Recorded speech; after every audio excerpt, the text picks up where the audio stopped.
New details tonight in a North Side shooting. Police say a 22-year-old shot a Jewish man and then started firing at responding police and an ambulance. New surveillance video pushing some city leaders to ask why the charges don't go further.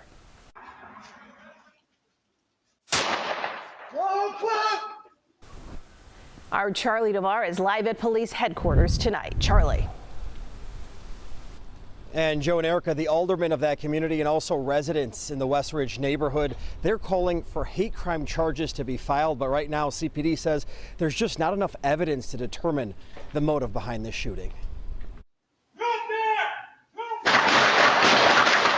This barrage of bullets captured on home surveillance video shows the intensity of gunfire between Chicago police and 22-year-old suspect Sidi Mohamed Abdallahi, who now faces over a dozen charges, including attempted murder. A man wearing, the kippah as he was walking to synagogue was shot. Before shooting at officers and paramedics, police say Abdallahi shot a man in the shoulder in the West Ridge neighborhood.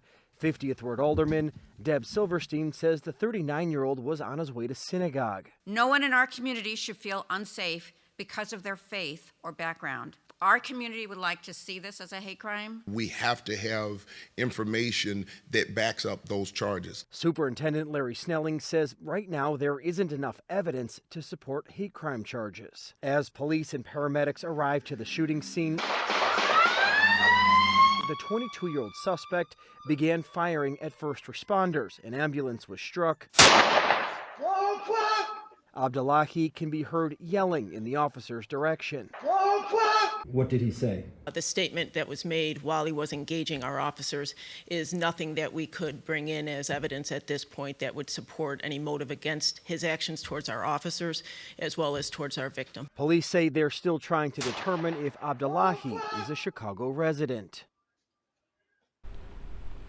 Alderman Silverstein says she goes to the same congregation as the victim. She says she's had an opportunity to visit with the victim. He has since been released from the hospital and is recovering well. As for the suspect, he was critically injured in that shooting. He is still in the hospital, and therefore detectives have not had the opportunity to interview with him. We are live tonight from Chicago Police Headquarters. Charlie DeMar, CBS News Chicago. Joe and Erica.